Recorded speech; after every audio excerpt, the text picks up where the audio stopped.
Hello everyone, welcome back to another episode of Game of Thrones Winter's Coming.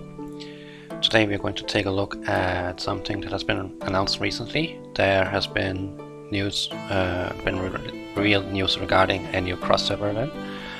And this particular crossover event, we haven't really heard about directly the rules about it or anything. We've just gotten an outline and some ideas to what it could be, and I'm going to give my take on what it's going to be like and what's going to happen. And yeah, so we'll go into the forum post now and see how things are going to evolve. So we are now taking a look at the forum post that was posted by the developers of the game.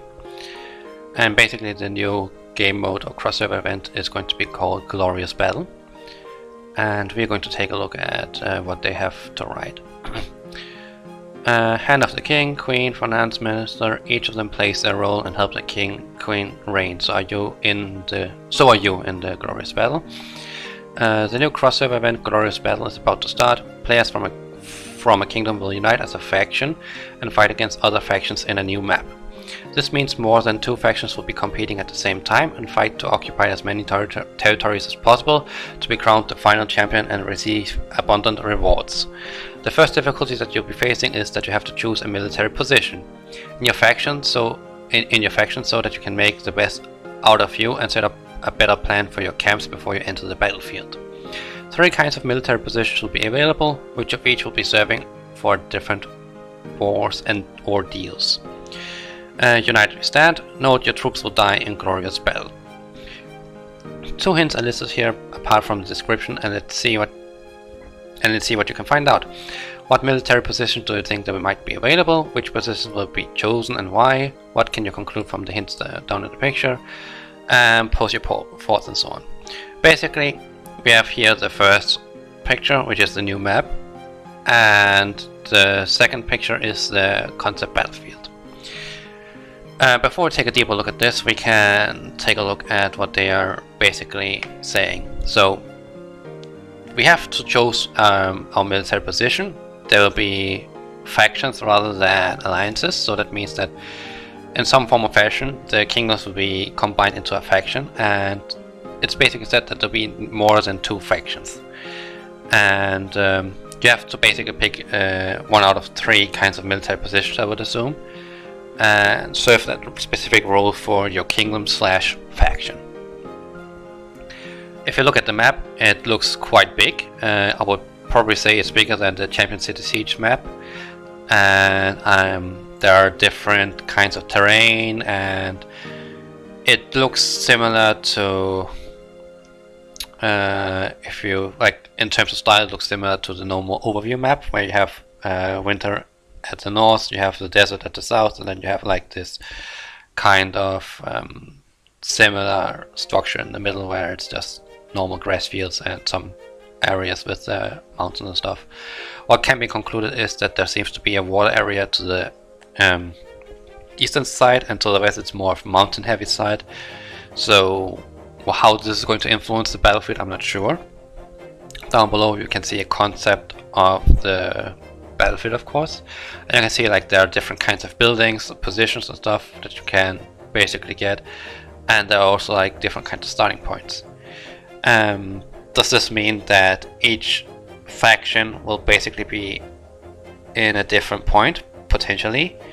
I know there has been some kind of discussion about having a KVK for up to 9 or 3 different kingdoms, and maybe this is basically a map for certain factions, so that you can basically decide which area you will start in, and from that you will work your way out. From the looks of it, it also means that you have to, once you pick a starting point, you have to kind of connect the roads. And here you see that you have this particular line going, and you have these lines at certain points, so it's definitely possible that you can pick a position on the map. I'm not sure if the map will be split in half, so you basically have to pick one of these positions, and that way you have to advance forward. So since they said there are 3 different positions, it's possible that there will be a offensive position that basically have to take position, like points on the map. there'll be maybe a defensive position that can defend from getting attacked by others and defend positions. And then there maybe is a sort of utility position that kind of either works in between those two, maybe can do things behind the scenes to actually help and increase maybe defensive stats for the building or offensive stats for attacking the building or something like that. It also looks like there are different kinds of buildings and a great castle potentially in the middle that can be conquered, and the positions around, like you can see there's a cross building here kind of, or like weapons across together, which could indicate that this building maybe would give some sort of combat buff if it's captured.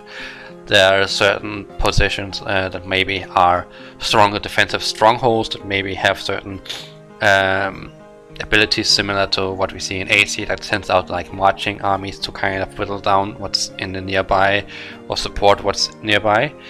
You can see the position outside the map, which probably are starting points, I would assume.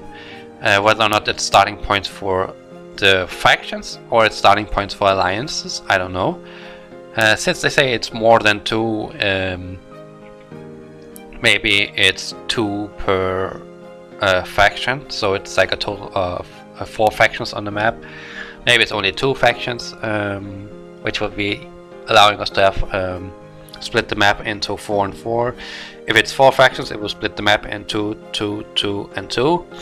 So it's definitely a multi-level scale event.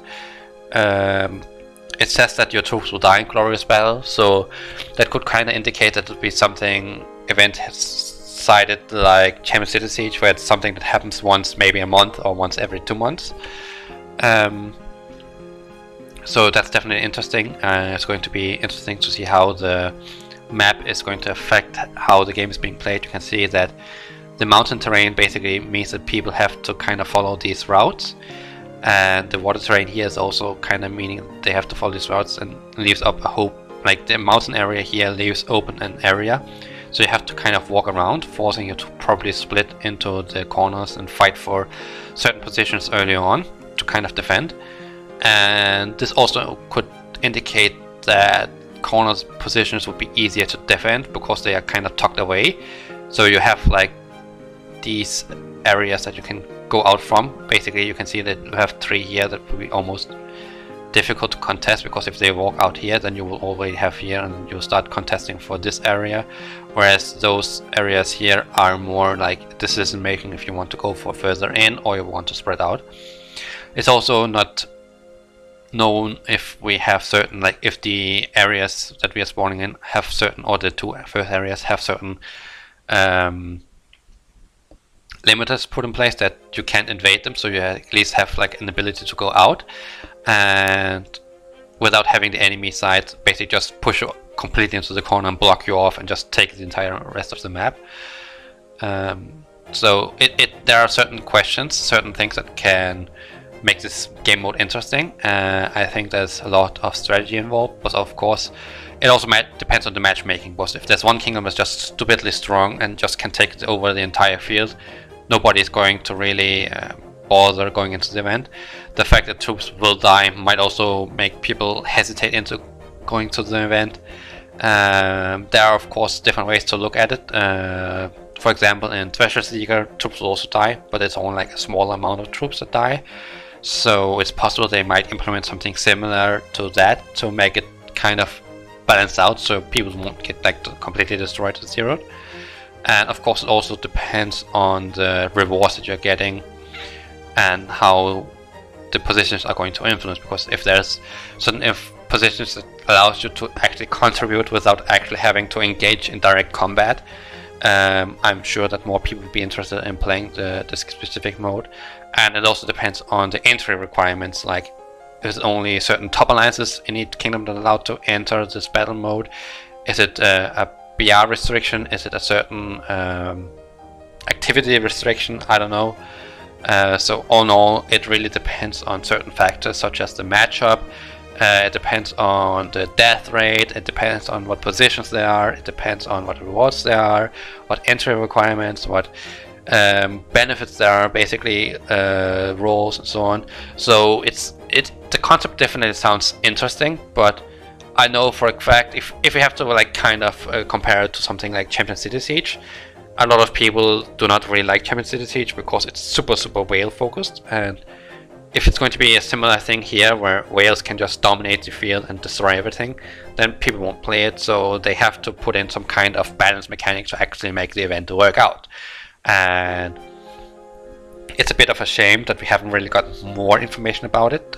Based on how it sounds, I think it sounds interesting. I do believe that having more than one faction in would, or more than two factions in, would kind of help balance out the game. It could kind of make it so that if there's one super strong faction, that you can kind of try and group up as the three factions and discuss together how to kind of beat down the strong faction, and it gives a twist to the entire idea of cooperating cross-server at least. So definitely sound interesting. How it's going to play out depends on the rule sets they set up. I would assume that I hope it's not a completely normal death rate like with KVK. I hope it's similar to Treasure Seekers, so that people will actually be encouraged to actually try and participate.